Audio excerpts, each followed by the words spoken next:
Olá, a partir de agora você vai assistir ao programa da TV Câmara. Vamos começar com a palavra do presidente.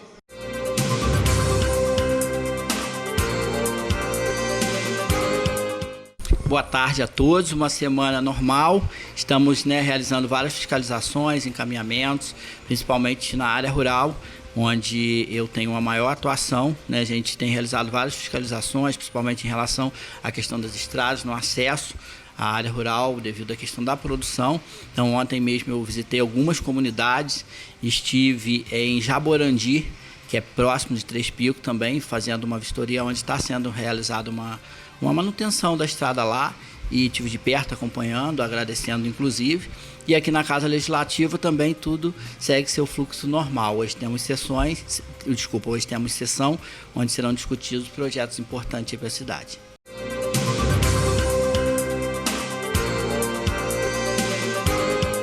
Chegou a hora do quadro Fique por Dentro.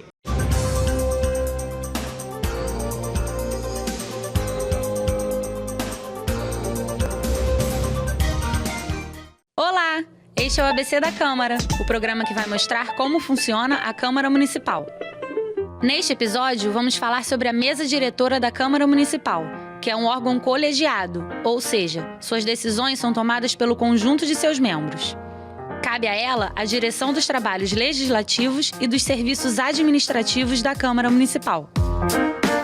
A mesa diretora é eleita para 2 sessões legislativas, o equivalente a 2 anos, e é formada por presidente, primeiro e segundo vice-presidentes, primeiro e segundo secretários e 2 suplentes. Esses membros poderão ser reeleitos na eleição subsequente. O presidente da mesa diretora deve, entre outras ações, representar a Câmara Municipal, dirigir os trabalhos legislativos e administrativos da Câmara, fazer cumprir o regimento interno, promulgar as resoluções, os decretos legislativos e as leis que não tenham sido promulgadas pelo prefeito e declarar, após decisão do plenário, extinto o mandato do prefeito, do vice-prefeito e dos vereadores. Cabe ainda ao presidente da mesa, como coordenador dos trabalhos da casa, anunciar a convocação das sessões, abrir, presidir, suspender e encerrá-las, anunciar a ordem do dia e submeter à discussão e votação das matérias, anunciar o resultado das votações, convocar sessões extraordinárias e solenes e conceder ou negar a palavra aos vereadores e interromper o orador que se desviar da questão em debate ou faltar com respeito à Câmara Municipal ou a qualquer de seus membros. Em caso de insistência, o presidente deve adverti-lo, podendo suspender a sessão quando não atendido, entre outras ações. A eleição da mesa diretora ocorre no mesmo dia da posse dos vereadores, no primeiro ano da legislatura, que é o período de 4 anos do mandato parlamentar. Durante a votação, a presidência da mesa fica a cargo do vereador mais votado dentre os presentes. A mesa só será renovada no 3º ano da legislatura. A eleição da mesa diretora ou para preenchimento de qualquer vaga será feita por maioria simples de votos, observadas as seguintes exigências e formalidades: presença da maioria absoluta dos vereadores. No caso de haver uma ou mais chapas concorrentes, seus registros serão feitos no início da sessão, não podendo um mesmo vereador integrar mais de uma chapa. As chapas devem apresentar todos os candidatos a membros da mesa diretora e 2 suplentes. Tudo ocorrerá em um só ato de votação para todos os cargos. Se ocorrer empate, considerar-se-á eleito o mais idoso concorrente a cada cargo. Com a mesa formada, o vice-presidente será o primeiro substituto em eventual falta do presidente. Já os secretários atuam como gestores da administração interna, fiscalizando as despesas, fazendo cumprir normas e assessorando os trabalhos legislativos. O presidente da sessão plenária não deixará a presidência sem passá-la a um substituto. No caso dos secretários, ele poderá convidar qualquer vereador para ser secretário na falta eventual dos titulares e dos suplentes. Os membros da mesa diretora não poderão fazer parte de comissão permanente, nem de comissão parlamentar de inquérito, as CPIs. Somente participam em comissão especial e comissão de representação. No tocante às atribuições da mesa diretora, compete o seguinte: Elaborar e encaminhar ao prefeito, após aprovação pelo plenário, até o dia 15 de agosto, a proposta orçamentária da Câmara Municipal para o ano seguinte. Enviar ao prefeito, até o dia 20 de cada mês, os balancetes de sua execução orçamentária relativos ao mês anterior. E até o 1º dia de março, as contas do exercício anterior. Propor ao plenário projetos para a criação, transformação e extinção de cargos, empregos ou funções na Câmara Municipal, bem como fixar as remunerações da Casa de acordo com as determinações da lei. Declarar a perda de mandato de vereador. Expedir resoluções. Autorizar a aplicação de recursos públicos disponíveis e depositar na conta da Câmara Municipal o resultado dessas aplicações. Compete ainda à mesa diretora convocar sessões extraordinárias, propor créditos e verbas necessárias ao funcionamento da Câmara Municipal e dos seus serviços, propor alteração, reforma ou substituição do regimento interno da Câmara Municipal, não sendo essa uma função exclusiva da mesa. Encaminhar as contas anuais ao Tribunal de Contas do município, autorizar despesas que não tenham exigência legal de concorrência pública e permitir a reprodução e transmissão dos trabalhos da Câmara Municipal, no plenário ou nas comissões, sem ônus para os cofres públicos, entre outros atos de regulação e direção da Câmara. Os membros da mesa diretora se reúnem em comissão pelo menos uma vez por semana, a fim de deliberar, por maioria de votos, sobre todos os assuntos da Câmara Municipal sujeitos ao seu exame, assinando e encaminhando à publicação os respectivos atos e decisões. Nos períodos de recesso, os membros da mesa diretora se reunirão pelo menos a cada 15 dias. Eles poderão afastar-se temporariamente das funções mediante requerimento despachado pelo presidente da Câmara Municipal ou por deliberação da mesa diretora, no caso de afastamento do presidente. Apenas 2 membros podem se afastar ao mesmo tempo. Hoje você conheceu um pouco mais sobre a mesa diretora da Câmara Municipal. Até o próximo ABC da Câmara.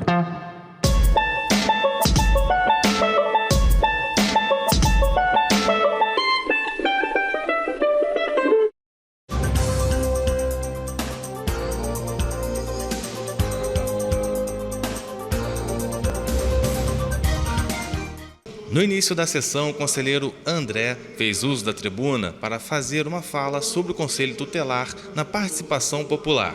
Meu nome é André, sou conselheiro tutelar, atuei 1 ano como conselheiro tutelar suplente no Conselho Tutelar 1 de Nova Friburgo e atualmente estou conselheiro no Conselho Tutelar 2. O Conselho Tutelar é um órgão autônomo permanente previsto no Estatuto da Criança e do Adolescente, Lei Federal 8.069 de 1990, que tem a missão de zelar pelo cumprimento dos direitos de crianças e adolescentes. Nós não acolhemos casos fáceis, atuamos justamente quando a infância e a adolescente estão sob risco, seja por negligência, violência física, sexual, psicológica, exploração, trabalho infantil ou qualquer outra demanda que envolva a violação de direitos.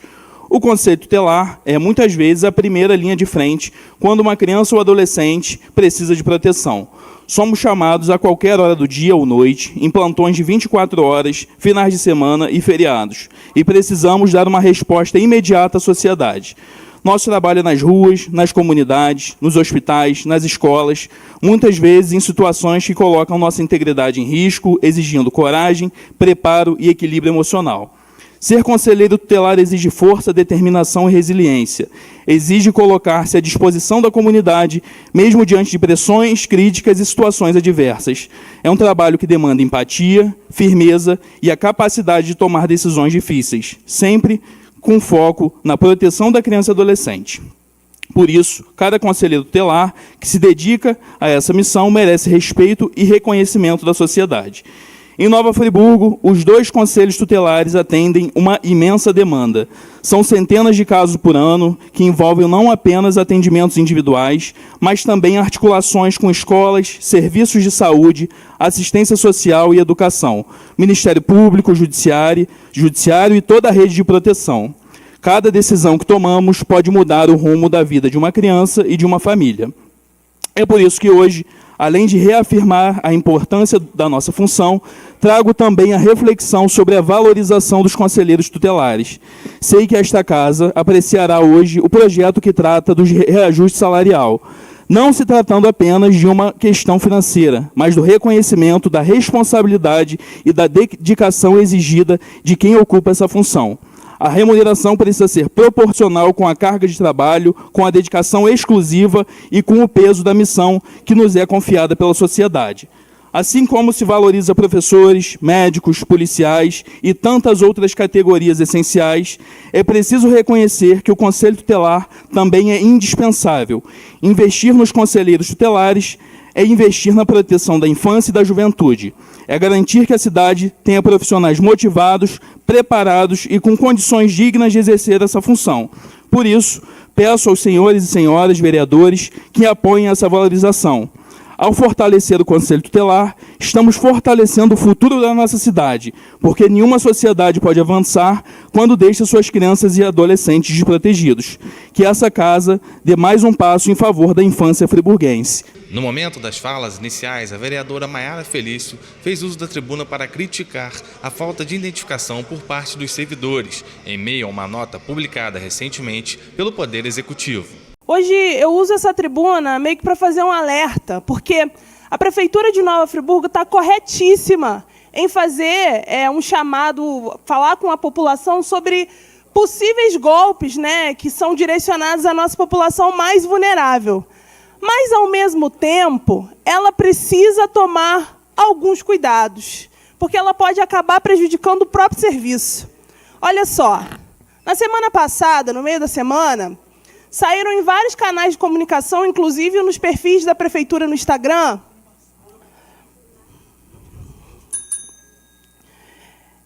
informando que tinha um carro transitando pela cidade, se utilizando da nomenclatura da Prefeitura para recolher cadastro de algumas pessoas. Isso foi amplamente ventilado. É importante, gente, ter essa iniciativa. Só que, pasmem, os novos concursados e os anteriores também, alguns dos anteriores, não têm, alguns concursados, né, que são agentes de saúde, que é importante ventilar para vocês, que fazem esse trabalho de ir no porta a porta, acompanhar a saúde de determinada população, fazer mapeamento, colocar dados, né, para o SUS, né, recolher dados para o SUS, para que a gente tenha cada vez mais efetivas políticas no nosso território, eles trabalham sem nenhum tipo de identificação. Olha só, vou ler a nota da Prefeitura, porque é importante ressaltar. Se a Prefeitura não dá uniforme, se ela não dá um crachá, se ela não dá uma identificação, como que a população vai saber se é uma pessoa autorizada, é um profissional vinculado ao nosso município fazendo seu trabalho, ou se é alguém possivelmente aplicando um golpe? Então, assim, fui procurada por alguns agentes de saúde, preocupados, porque eles querem desenvolver o seu trabalho, eles querem dar o seu melhor, a galera que está aí com sangue novo também aprendendo muita coisa, querendo contribuir muito com a nossa cidade, se pegaram com uma nota como essa, olha. E aí é uma matéria do jornal A Voz da Serra. No comunicado, a Secretaria de Saúde esclarece que não faz esse tipo de serviço para a busca ativa de pessoas e que a atividade que estaria sendo realizada assemelha-se a um possível golpe. A pasta orienta ainda a população a não fornecer dados pessoais a estranhos e, se forem abordados em casa ou nas ruas por esses grupos, não forneçam informações e acionem imediatamente a polícia militar. Você imagina, um servidor sai para trabalhar, vai fazer o seu chamado. Inclusive, na semana retrasada, foi solicitado para que existisse ali um mapeamento sobre a população mais idosa, e aí ter que enfrentar ainda a polícia militar, porque a Prefeitura, ali num desencontro de informação, soltou uma nota irresponsável. Então, deixo a minha fala aqui na tribuna, me solidarizando aos agentes de saúde e chamando a atenção não só para a Prefeitura, mas todos os canais de comunicação que ventilaram essa notícia para refazê-lo e que a Prefeitura consiga dar dignidade através da identificação desses profissionais para que eles não sejam humilhados quando estiverem em campo. Após o vereador Isaac Demani fez uso da tribuna para informar a respeito de um serviço que será prestado pelo governo do estado na cidade.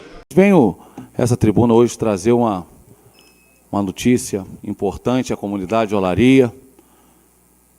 Nós fizemos uma solicitação ao deputado estadual André Correia que fizesse uma articulação junto ao governo do estado, à Secretaria de Governo, para que trouxesse o programa RJ para Todos, mais serviços a Nova Friburgo.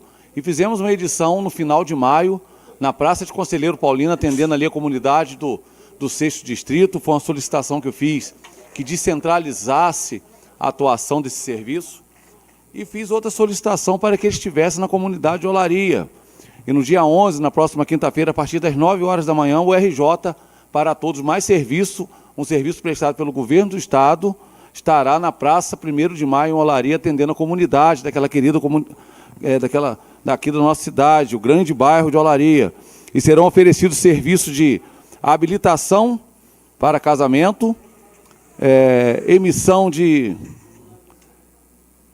certidão de nascimento, emissão de segunda via de RG, isenção de certidões de nascimento, casamento, óbito, carteira digital de trabalho, balcão de emprego, serviço social, nutrição, saúde e bem-estar. O CAE, que é o Centro de Atendimento ao Empreendedor, estará lá também dando orientações com relação à MEI, à baixa do MEI. Então serão serviços prestados pelo Estado que vão trazer aí benefícios a Nova Friburgo, notadamente a nossa querida comunidade lá de Olaria. Então, senhor presidente, gostaria de deixar aqui registrado, agradecendo ao deputado André Correia, agradecendo ao nosso governador Cláudio Castro, que está enviando mais uma vez o RJ para Todos, mais serviços, que vai aí trazer diversos serviços importantes para a Nova Friburgo. Posteriormente, o vereador Marcos Marins corroborou a fala anterior do vereador Maicon Gonçalves a respeito de obras que vêm acontecendo em Conselheiro Paulino.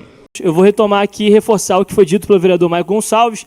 Ontem eu passei o dia inteiro em Conselheiro Paulino e está insustentável. Não sei aqui quem conhece algum morador ou comerciante. A minha família, meu tio, tem farmácia ali e, inclusive, não está conseguindo estacionar o carro.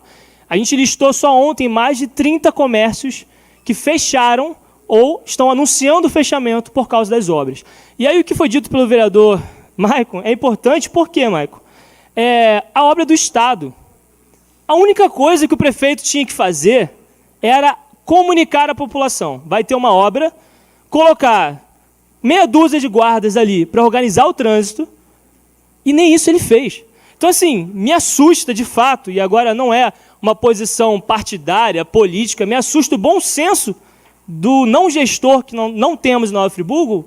O que ele está pensando da vida? Porque ele só precisa botar um guarda, só precisa conversar com o comércio, o dinheiro e a obra nem é dele, é do governo do Estado, e nem isso ele faz. Está realmente assustador, e eu digo isso com lamento, não é com felicidade, porque ele foi reeleito, tem ainda mais 3 anos pela frente, e se for seguir nesse tom que está sendo esse primeiro ano do segundo mandato, a população não vai aguentar, o comerciante não vai aguentar, o morador não vai aguentar, quem sofre ali em Conselheiro Paulino, não só do distrito, mas das cidades vizinhas, não vai aguentar. E aí, seguindo nesse discurso da falta de diálogo, a gente fala o que eu ouvi muito hoje sobre o Seveste. Centenas de professores e alunos reclamando também da retirada meio que forçada do Seveste para um outro espaço sem diálogo. Então fica difícil, líder de governo, vereadores, amigos, fica difícil realmente entender o que o governo está pensando da vida, porque não é o bem do friburguense, não é o bem do comerciante, não é o bem do cidadão de bem, que tanto se fala, que paga impostos. Então, onde o governo quer chegar?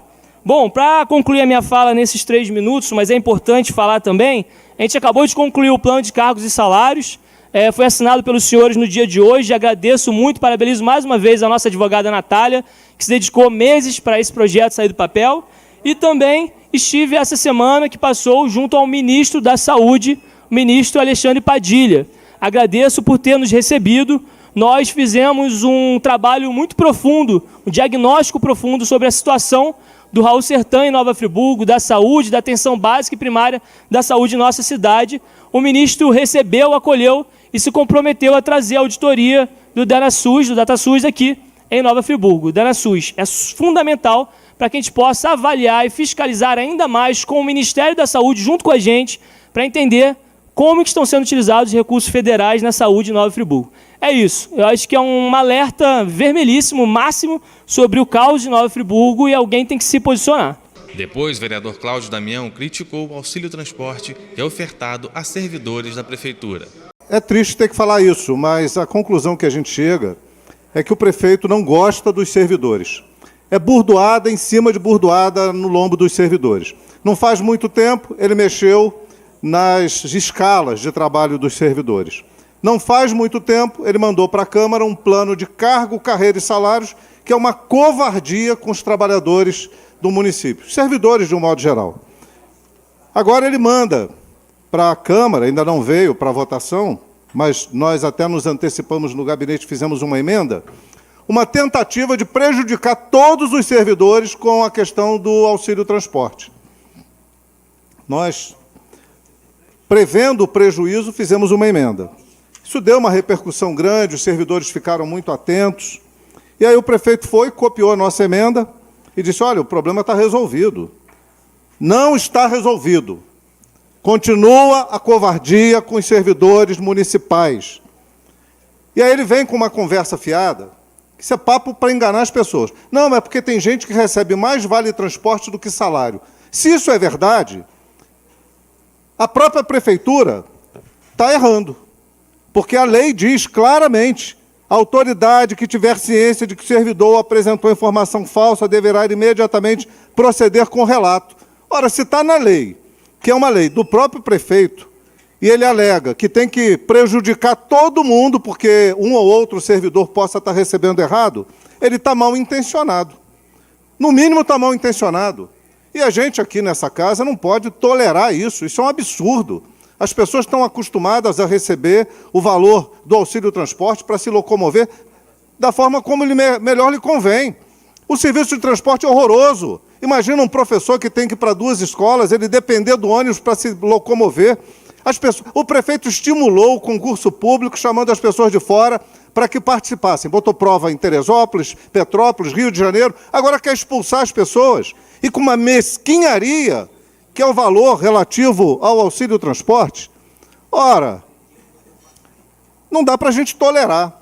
Não dá para a gente naturalizar. Não dá para achar que isso é normal. Isso é violência contra o servidor. E tem que botar um basta. Tem que botar um basta nisso. E ainda escreve mal. Pior ainda que faz uma legislação, aí manda para cá dizendo, isto posto, aí trata aqui, senhor presidente, da possibilidade de instalação e construção de outros equipamentos de interesse público, dentro da lei. Essas pessoas sequer estão acompanhando o que estão escrevendo. Será que é o famoso copia e cola? Está vendo isso em algum lugar e quer se mirar no exemplo errado? Porque se for isso, eles estão batendo certinho. Estão conseguindo nota 10 em escrever mal, em copiar e colar errado, em mandar coisas erradas para a Câmara e prejudicar o servidor público. Agora, se depender de nós, isso não vai acontecer. Eu quero contar com o apoio dessa casa, quero contar com o apoio de todos os vereadores para que a gente consiga barrar esse absurdo. Tem que permanecer como está. Todos os servidores terem o direito de utilizar o auxílio transporte da forma como melhor lhe convier, seja de motocicleta, seja de carro ou de transporte público. Não uma imposição do Executivo, não perseguição àqueles que ele convidou para vir trabalhar aqui. O vereador Maicon Gonçalves abriu as matérias da ordem do dia, fazendo um requerimento de audiência pública a ser realizado no dia 29 de setembro, às 18 horas, com a finalidade de debater de forma ampla e participativa as demandas relacionadas aos motoristas de aplicativo na cidade. Só sinalizar essa casa, há poucos dias teve uma audiência pública proposta pela vereadora Tia Carla, que tratava sobre motoboy, serviço por aplicativo. E aí esse tema, Tia Carla, ele trata diretamente da legislação. Eu entendi todo o manifesto da senhora no sentido de trazer soluções, né? Mas esse é da legislação. Nós temos uma legislação em vigor que nem pode vir a vigorar de tanta inconstitucionalidade que tem, obrigando o motorista por aplicativo a dar relatórios de corrida. Mas o sentido dessa audiência pública é fazer uns ajustes justamente à lei, é garantir que essa lei possa ser implementada, cobrada e executada, que os órgãos de fiscalização comecem a atuar, porque hoje existe um grande número, presidente, de cadastros fakes. São motoristas que fazem o cadastro, e esse cadastro ele é falso. E aí um motorista teve aqui numa reunião com a gente e mostrou pelo celular. Ele disse, olha, Maicon, sou eu na plataforma 99, eu estou aqui, ó, vou abrir, vou fazer uma corrida. Isso aqui é um cadastro fake. E após terminar a corrida, ele diz que você não pagou, você é cliente, não pagou a corrida, a plataforma te cobra 2 vezes. Então isso é um perigo para o município, um prejuízo financeiro, um prejuízo de segurança. Então acho que já chegou o tempo da gente implementar essa lei. Então eu queria pedir aos nobres vereadores que pudessem estar aprovando esse requerimento de audiência pública para que a gente possa ouvir a categoria. O delegado de polícia já confirmou presença, o batalhão de polícia também já confirmou presença. A Secretaria, a Secretaria de Mobilidade ainda não confirmou presença, mas espero eu que o secretário que ocupa a pasta possa vir à audiência pública. É importante ouvir o secretário, o manifesto dele, por que não tem respondido essa casa os ofícios, não só a mim, como todos os vereadores aqui têm questionado pelos corredores a ausência de resposta da Secretaria de Mobilidade. Friburgo vive um caos no trânsito, aí nós vamos falar de Conselheiro Paulino, vamos falar de um geral, e a gente vê a omissão da Secretaria de Mobilidade ao não responder à autoridade legislativa. A vereadora Maiara, quando vem a essa tribuna e diz que não tem um ofício dela respondido, a gente está falando diretamente de omissão. O secretário não está respondendo a uma autoridade dessa cidade. Então a gente espera que ele venha a essa audiência pública e que possa trazer soluções, né? Se for, como até vi uma brincadeira aqui do nobre parlamentar, o que fazer em Conselheiro Paulino? Botar um colete lá, orientar o trânsito? Olha, vou ser muito sincero a vocês, e aqui vai o meu desafio para o secretário de Mobilidade. Se essa for a solução para melhorar o trânsito de Conselheiro Paulino, me dê o meu colete. Porque eu não estou aqui para ficar fazendo papel de palhaço, não. Estou mandando os ofícios, não estou sendo respondido. Se a solução é me dar um colete, por favor, um colete, um protetor solar, uma identificação, que isso tem faltado até os ACS e ACE.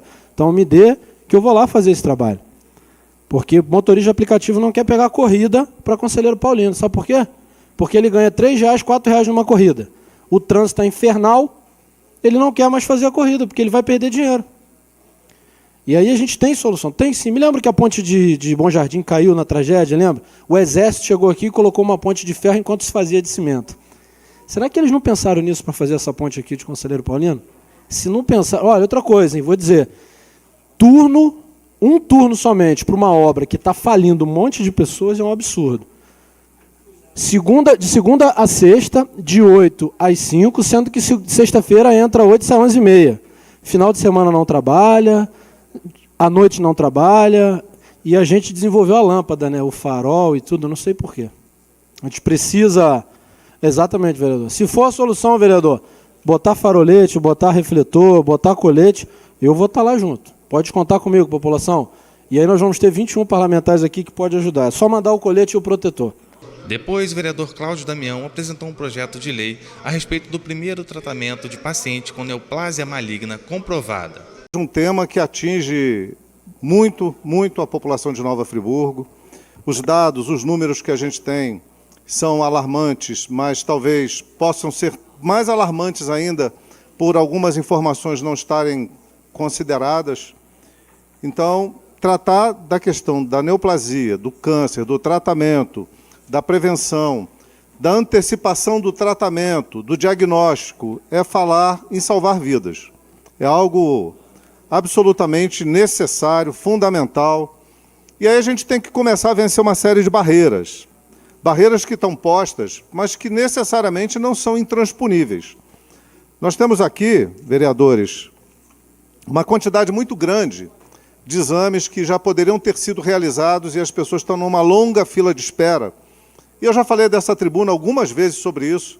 Eu faço um apelo aqui ao prefeito, a gente está disposto a ajudar, a contribuir da maneira que for possível para zerarmos as filas, porque, só para se ter uma ideia, aguardando endoscopia digestiva, 2.300 pessoas. Colonoscopia, 2.200 pessoas. Ultrassom transvaginal, 1.700 mulheres aguardam esse atendimento.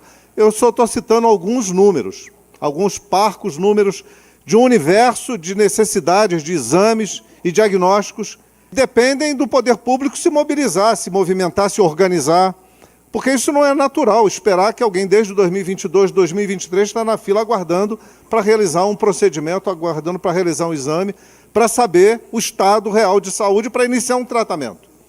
O tratamento do câncer ele tem que começar rapidamente.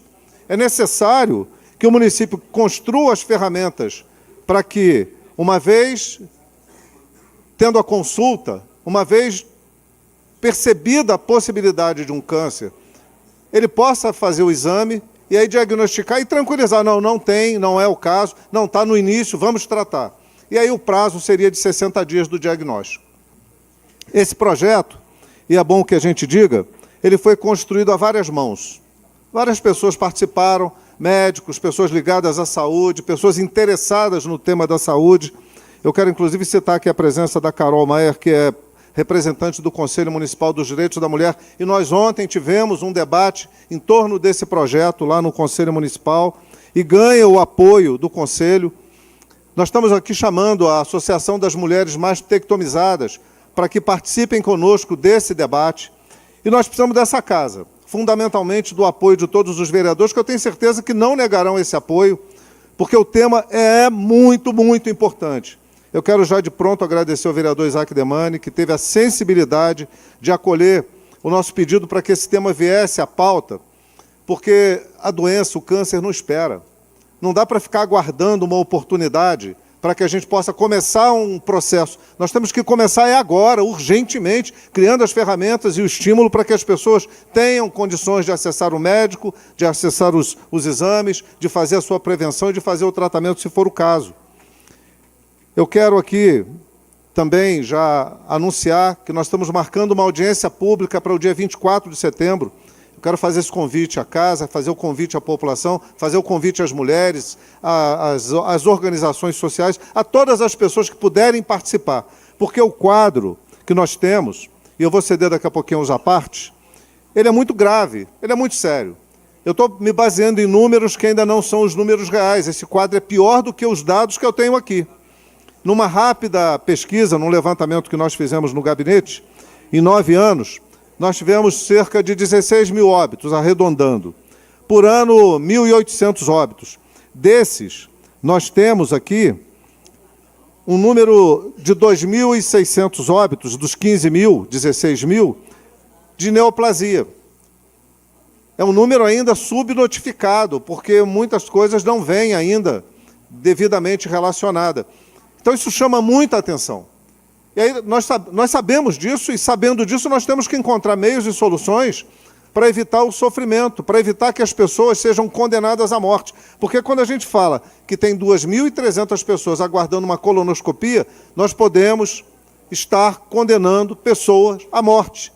Eu não canso de dizer aqui um exemplo que me dói muito, de uma senhora que disse para mim, olha, eu estou com sangramento, mas eu estou na fila 1.600 e alguma coisa. O município, o Estado, está condenando essa pessoa à morte. E isso não pode passar com naturalidade, achar que não, tem uma fila. Não, essa fila não pode existir na dimensão que ela está. Nós temos que encontrar um caminho para corrigir essa distorção. E aí as soluções existem. A estratégia de saúde da família encaminha, e aí tem um gargalo, que é a especialidade e a execução dos exames para poder proceder ao encaminhamento para as cirurgias. É nessa etapa que a gente tem que vencer essa barreira. Esse processo é o início de uma tomada de decisão que essa Câmara vai apresentar ao aprovar esse projeto, eu não tenho dúvida que aprovará, mas o caminho seguinte é o mais difícil, que é implementar o projeto de lei, fazer com que ele se torne realidade, fazer com que ele aconteça. Posteriormente, o vereador Gabriel de Zezinho apresentou um projeto de indicação legislativa que altere a redação do artigo 25 de Lei Municipal de 8 de maio de 2019. Antes, quero trazer aqui algumas informações e depois falar um pouquinho desse projeto e frisar aqui também que hoje nós temos a presença aí de 8 conselheiros tutelares da nossa cidade. Agradeço a presença em massa de vocês aqui no plenário, que foi muito bem representado pela fala anterior à fala popular. Gente, hoje, defender esse projeto de indicação aqui é até fácil, Como eu quis frisar aqui, eu não considero nem aumento salarial, é reajuste salarial, é corrigir um valor que já está defasado.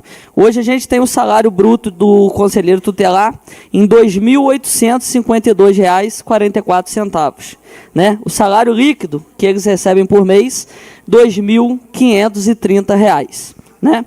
Por isso a gente está fazendo aqui, né, um projeto de indicação legislativa para o reajuste salarial para o valor de R$ 4.200. Lembrando, gente, que isso, a gente aqui não está chutando um valor, a gente não está jogando para a plateia, né, um valor para os conselheiros. A gente se reuniu com eles, tivemos reunião com os conselheiros tutelares, né, vimos aí um valor que seja razoável, que possa caber dentro da realidade do nosso município e que possa, de certa forma, corresponder ao trabalho que eles fazem em nossa cidade. Como eu disse, desde 2021 esse valor está defasado e a gente percebe aí, quando a gente vai ao mercado, a gente vai nas lojas, o quanto o preço de 2021, o preço das coisas aumentou. Você imagina, então, desde 2021 para cá, o salário sem um reajuste. Como eu fiz lá atrás no outro projeto de indicação legislativa sobre a diária dos motoristas, eu frisei isso no nosso projeto de colocar aqui cidades vizinhas e colocar o valor que está pagando de salário. A gente pega aqui Teresópolis, que tem um orçamento parecido com a nossa cidade, o valor do salário bruto de um conselheiro tutelar é R$ 3.906. A gente pega aqui a cidade de Petrópolis, o valor está em R$ 4.686. A gente vai a Cachoeira de Macacu, na cidade vizinha nossa, o valor é de R$ 3.800. A gente pega aqui a cidade de Macaé, o valor é de R$ 4.376. Fora, como foi lido aqui, que a gente colocou exemplo, a cidade de Maricá, a cidade de Niterói, que o valor ainda é bem mais alto que esse que a gente está propondo. Quero aqui dizer que o conselheiro tutelar exerce a função de 30 horas semanais de trabalho e ainda precisam ter disponibilidade fora do horário normal de expediente, caso apareça, né, alguma situação imprevista. Então, né, a gente vê aqui o quão dedicados eles são ao trabalho. E lembrando, gente, que esse é o fato mais interessante e importante que a gente tem que destacar, é que o conselheiro tutelar é proibido de exercer qualquer outra atividade, seja na esfera pública ou na esfera privada. Ou seja, do jeito que está hoje, um conselheiro tutelar, ele não consegue ter uma renda, né, superior a R$ 2.852 bruto, ou seja, não consegue ter uma renda maior a R$ 2.530 líquido por mês. Então, aí surgiu a ideia, né, a gente foi escolhido pelos conselheiros tutelares, qual eu fico muito agradecido, a gente debateu, né, antes desse projeto chegar até aqui, o projeto de indicação, lembrando que o projeto de indicação aqui a gente não vai estar concedendo o reajuste, a gente está fazendo aqui um trabalho de fiscalização dessa casa, de encontrar uma situação que pode ser melhorada e a gente vai estar sinalizando, né, formalmente ao prefeito, né, que essa situação pode ser melhorada e a gente está apresentando uma indicação para que o prefeito, né, possa assim decretar. Então, como eu falei aqui antes, não considero aumento, considero reajuste devido, né, ao valor estar aí alguns anos defasado. Né? Lembrando que os conselheiros já estão em reuniões com o prefeito, já tiveram reuniões com o prefeito Johnny Maicon, o prefeito já está ciente desse projeto que está aqui na casa, o prefeito vê com bons olhos, né, a relação desse reajuste, só vai precisar ver se consegue dar um valor, esse valor aqui, ou se nesse momento não consegue chegar a esse valor, de repente vai ter uma outra proposta, mas aí os conselheiros estão dialogando com o prefeito e eu também vou seguir dialogando, vou fazer reunião com o prefeito Johnny Maicon e tenho certeza que a gente vai conseguir entender todos os lados para a gente ter um avanço positivo. Vamos ao resumo da 56ª sessão ordinária. Deu início às matérias da ordem do dia o vereador Jânio de Carvalho, que apresentou um projeto de indicação legislativa que institua o Programa Municipal de Saúde Vesical Ativa. É uma matéria muito técnica. Fora me solicitada por um amigo meu, médico, que vive esse dilema com os pacientes. Portanto, eu vou fazer a leitura da defesa do anteprojeto ou da indicação legislativa. Senhor presidente, senhoras vereadoras e senhores vereadores, subo hoje a esta tribuna para apresentar uma indicação que trata acima de tudo, da dignidade, saúde pública e inclusão.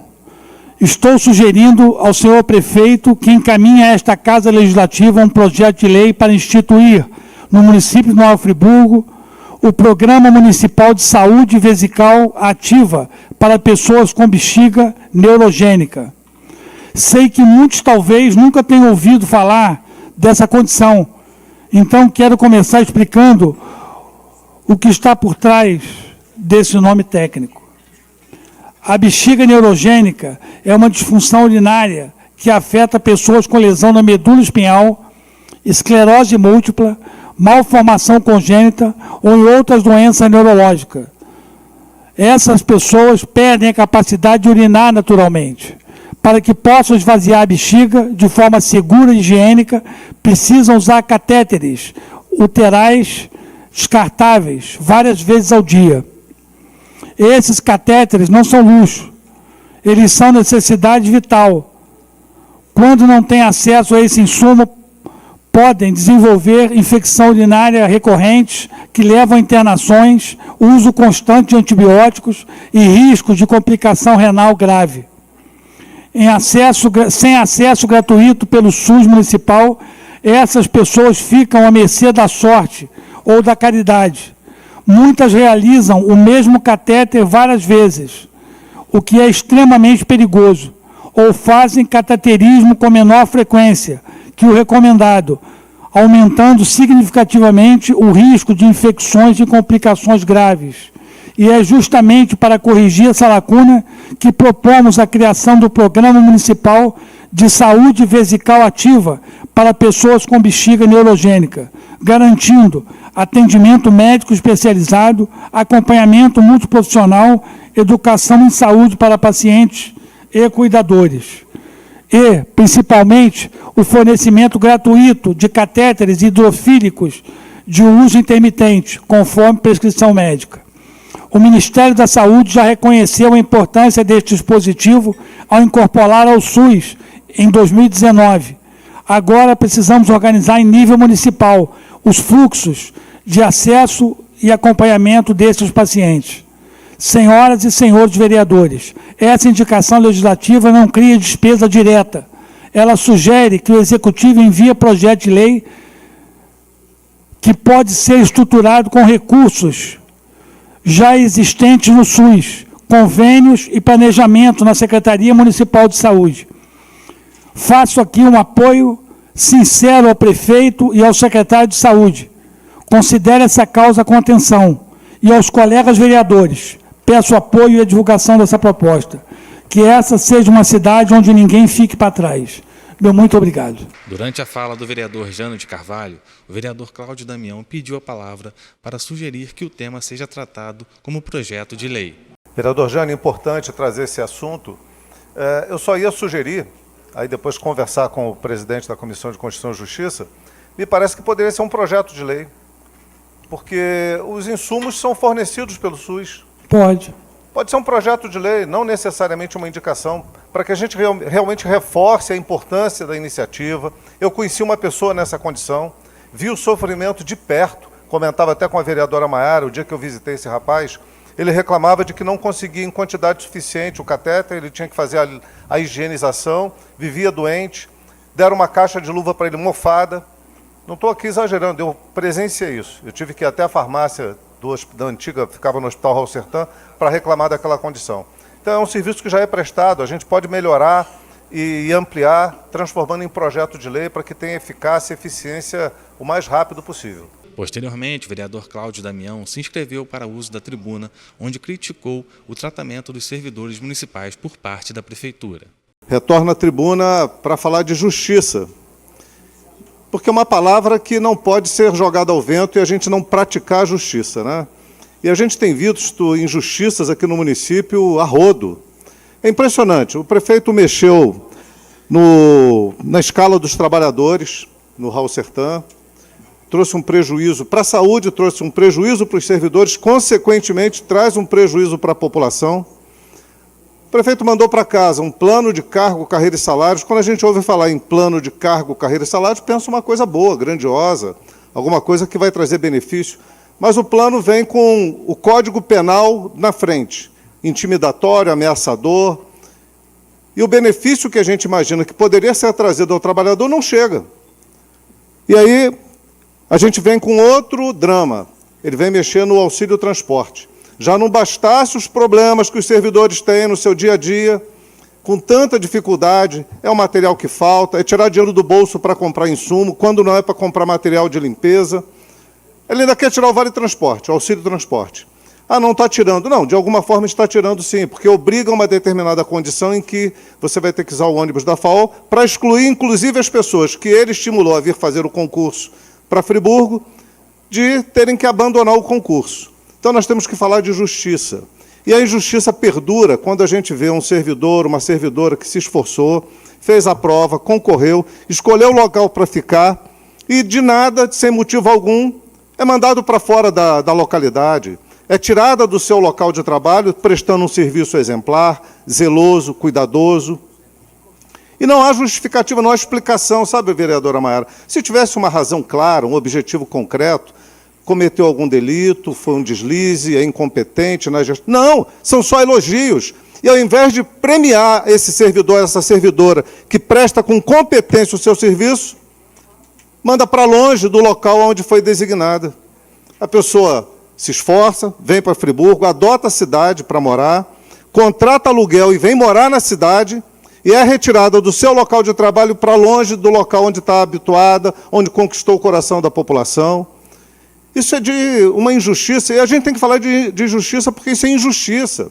Isso é gerar desigualdade, isso é covardia, porque não tem propósito. Quando você tem uma coisa com propósito, vai lá, vamos discutir, vamos debater. Mas não, é para atender o quê? Interesse paroquial? É isso? É para interferir na política local? É para dar na mão de alguém o comando da saúde? É para ter xerife em algum local? Porque se é para isso, o jogo tem que estar na mesa. O jogo tem que estar na mesa, tem que ter clareza. É para isso? É para favorecer apadrinhamento? A saúde pública não é para essa finalidade. Eu não vou me cansar de debater sobre esse assunto. Eu não vou me colocar do lado errado da história. Nós temos que defender o interesse público, temos que defender o interesse público e do servidor público, sobretudo, porque é ele que está na outra ponta, sofrendo as consequências de uma gestão ruim. E a gente tem que ter coragem de falar isso aqui e defender quem merece ser defendido. Porque se for para ter esse tipo de comportamento, onde a cidade vai ficando na mão de um e de outro dia um vereador veio aqui falar, isso é coisa de milícia. E fica parecendo mesmo. Sabe, vereador Maico? Fica parecendo mesmo. A cidade não tem dono. Eu vou aonde tiver que ir, fazer campanha onde tiver que falar, e não vou me acovardar de defender o interesse público e defender o interesse das pessoas que muitas vezes são caladas e não têm condição de levantar a voz. Esse é o papel nosso. Eu quero chamar a atenção aqui da Comissão de Defesa dos Servidores do município. Essa comissão tem que levantar em defesa do servidor. Aqui tem um caso concreto. A servidora de Rio Grandina está sendo tirada do seu local de trabalho. Uma pessoa que exerce uma função exemplar, zelosa, cuidadosa, sem razão nenhuma está sendo tirada de um local onde deviam ter 2 enfermeiras e ela está dando conta sozinha de levantar essa bandeira de atender bem ao público e vai ser retirada de lá. Por quê? Por quê? Tem alguém que manda no distrito? Tem alguém que comanda e tem mais voz do que quem deveria ter voz, que é a população que é atendida? Então eu chamo a atenção de que esse quadro não pode permanecer. Alguma coisa tem que ser feita. Se o prefeito estivesse dobrando esse tipo de comportamento, ele tem que responder, inclusive, judicialmente. Ora, que história é essa? No que depender de mim, possam ter certeza que a voz vai ser levantada. E eu não tenho dúvida que outros vereadores aqui também se levantarão em defesa dos servidores públicos, especialmente em casos como esse. E a gente tem que dar nome, né? A enfermeira Dandara está sendo defendida. Fecharam a unidade para ir até a estratégia conversar com os responsáveis para que isso não acontecesse. Saíram de lá acreditando que tudo estava resolvido. E no dia seguinte, agora chega a notícia de que ela está sendo transferida para Campo do Coelho. Ora, por que razão? Qual é o motivo? Qual a justificativa? Isso tem que ser respondido. Eu chamo mais uma vez o apelo à Comissão de Defesa dos Servidores dessa casa, que ela se mobilize, que ela inverta esse jogo. para que esse tipo de situação, de atitude irresponsável, não perdure. Isso é inaceitável. Nós vamos começar, então, a fazer joguinho de mudança de servidor para atender interesse paroquial e político? Olha, eu lembro bem que aqui funcionava assim a eleição de diretores de escola. Aliás, quando não tinha eleição de diretores de escola, cada vereador tinha um feudo numa escola e mandava e dominava. Até que eu fiz a lei, vereadora Maiara, e acabou com essa história. Quem decide quem vai ser diretor de escola são os pais, os alunos, os profissionais. Agora, na rede de saúde vai ficar assim, cada um é dono de um feudo? Não pode ser dessa forma. Existe concurso público exatamente para dar autonomia ao servidor, não é para ficar dominado por vereador ou por quem quer que seja. Se houvesse uma falha funcional, tudo bem. Vamos justificar a transferência por uma falha funcional. Ou até por uma promoção por prestar bons serviços. Agora, punição? A pessoa se esforça, vem para a cidade, vai ser punida por vir para a cidade, atender bem essa população tão maltratada pelo prefeito? Isso é inaceitável. Inaceitável. E a Câmara não pode arredar pé de defender essa servidora. É um desafio que eu faço a todos vocês.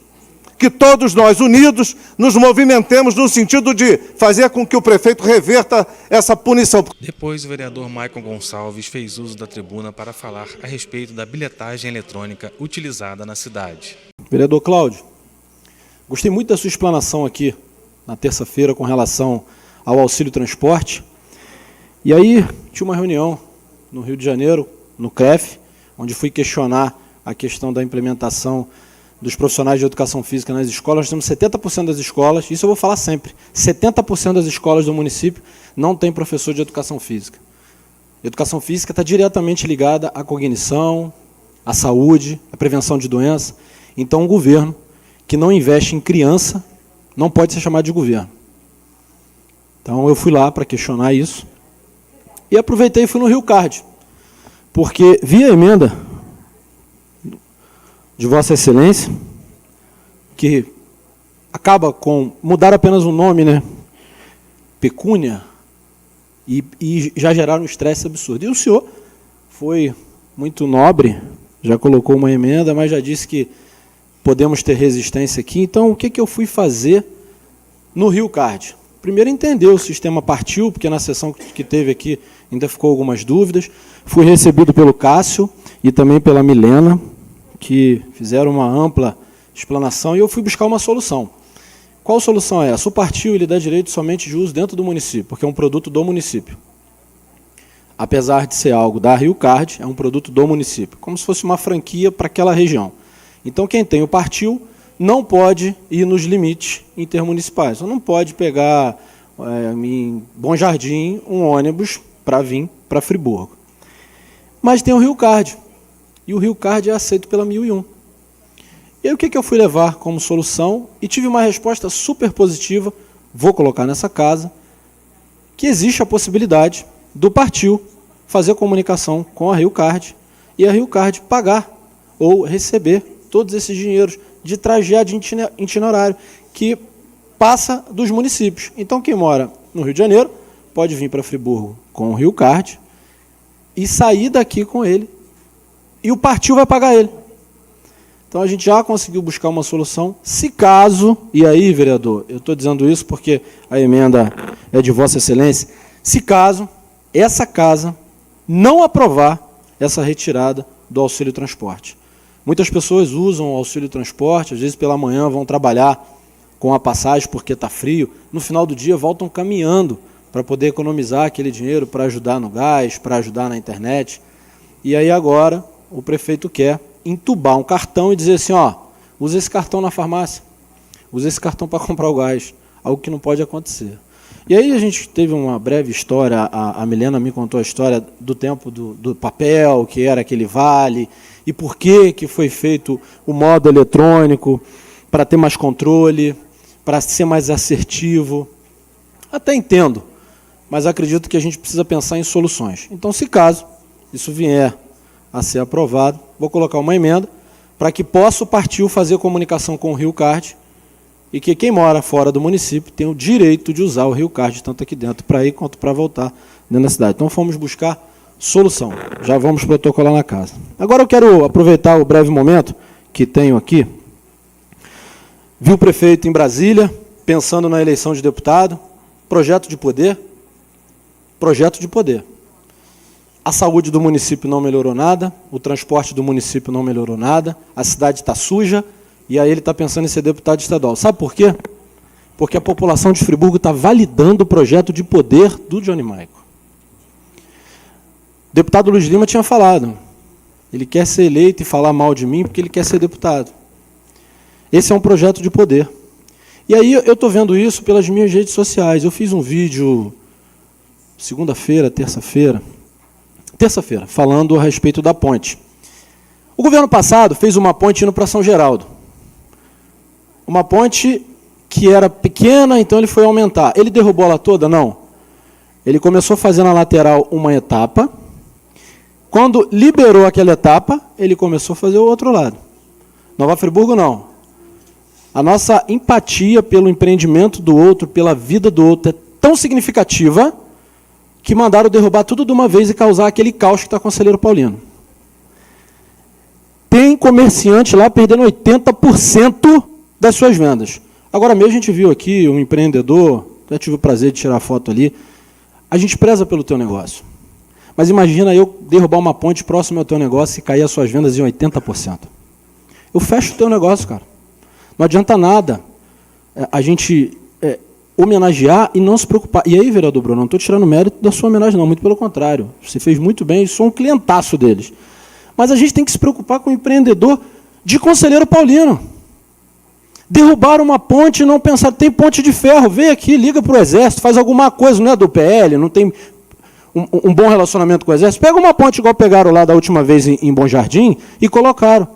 Mas deixar o empreendedor sangrar em Conselheiro Paulino e ir para Brasília preocupado com a sua eleição de deputado é um projeto de poder. Não é um projeto de progresso, de amor ao próximo. Por favor, Friburgo, vocês têm que parar de validar uma pessoa que não se preocupa com o teu lixo. Sobe essa tribuna, vereador, falando que está limpando rua, que está trocando lâmpada. Tem secretaria para se beneficiar. E é isso, tia Carla. Quando digo isso, é porque vejo que eu faço ofício lá para o Cedro, e depois eu vejo o vereador indo lá tentando bajular a população, dizendo que é ele que vai fazer e não eu. Eu vou começar a trazer essa tribuna aqui, o ofício que eu tenho feito há muito tempo, e na hora de fazer o serviço, o secretário fica ligando para amigo de vereador aqui para fazer no lugar dele. Isso sem ser cretino. Para com isso, cara. Isso é projeto de poder.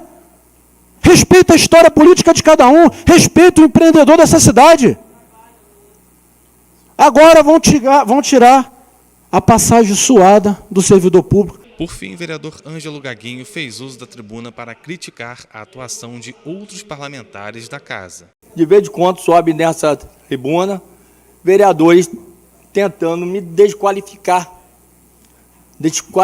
o Gaguinho. O vereador não consegue tomar conta do seu bairro, que está abandonado. E vem aqui falar, eu já fui chamado, senhor presidente, de coronel, miliciano, de tudo. Eu acho que o vereador tem que tomar vergonha na cara e defender o quê? O seu bairro. Ele não consegue nada. Me aponta uma obra. Ah, vereador não é para fazer obra, vereador não vereador é para fiscalizar. Eu concordo. O vereador tem que fiscalizar com responsabilidade, porra. Na hora de pedir o voto, o vereador tem a cara de pau chegar lá e pedir o voto. Aí chega nessa tribuna aqui, cheio de... Não, tem vereador, tem 2 vereadores aqui, que o bairro dele reclama 24 horas. Não consegue fazer nada. É vergonhoso que na época das eleições o vereador vai lá prometer, que eu sei. Não vem falar não, pô. Aqui ninguém é bobo. Aí sobe aqui com uma cara de pau me atacando. Ah, eu vou em Rio Grandina. O vereador é tão cara de pau que ele foi em Rio Grandina, eu recebi ele com o braço aberto, com todo carinho e respeito, pô. Ah, ele deve ter memória curta, o Cláudio. O vereador tem memória curta. Entendeu? Aí vem falar aqui nessa tribuna, Rio Grande não tem dono. Lógico que não tem dono, porra. Lógico que não tem dono. Ô, senhor presidente, volta meu... Ô, senhor presidente, volta meu tempo aí. Vereador, pode continuar a fala. Volta meu tempo aí. Volta meu tempo aí. Porra, aí vem querer tirar onda aqui, enganar a população, querendo pegar carona, e muitas vezes sofrimento seu. Sofrimento seu. Então o vereador chega aqui com aquela cara de pau, cara, olha, não dá para entender, ó. O nobre vereador aqui, ó, o Bruno. Bruno, conta ali que você vai em Grandina, Bruno. Várias, o Cláudio, Leandro, o Disseu, o Gabriel, o Wallace. A vereadora em Grandina não tem dono. Cara de pau, pô. Toda vez que o vereador subir aqui e falar mentira, eu vou subir aqui e vou desmascarar o vereador. Vou desmascarar o vereador. Ô, senhor presidente, quando é comigo, eles ficam do lado de lá. Seu presidente, papapá. Ué, respeita a fala do vereador aqui na tribuna, pô. Eu vou pedir que respeite a fala do vereador aí. Respeita a fala do vereador aqui. Respeita a fala do vereador. Aí, daqui a pouco, você que tá aí, você que tá me assistindo aí, daqui a pouco vai subir vereador aqui, vai querer desqualificar o Gaguinho, porque o Gaguinho pega na enxada. O Gaguinho tá lá, junto. Então, assim, eu já tô acostumado. No outro mandato, teve vários vereadores, o Bruno, que ficavam na rede social 24 horas me batendo. E aqui também. Esqueceram de trabalhar. Esqueceram de trabalhar. O que aconteceu? O que aconteceu? Exatamente, gente. Perderam. Então o vereador tem que trabalhar. Para de ficar aqui falando mal do Gaguinho. Isso é pouca vergonha. Toda vez fica insinuando. Ô, vereador, que isso? O senhor não cuida do seu bairro, que está abandonado, porra. O programa da TV Câmara vai ficando por aqui. Até a próxima semana.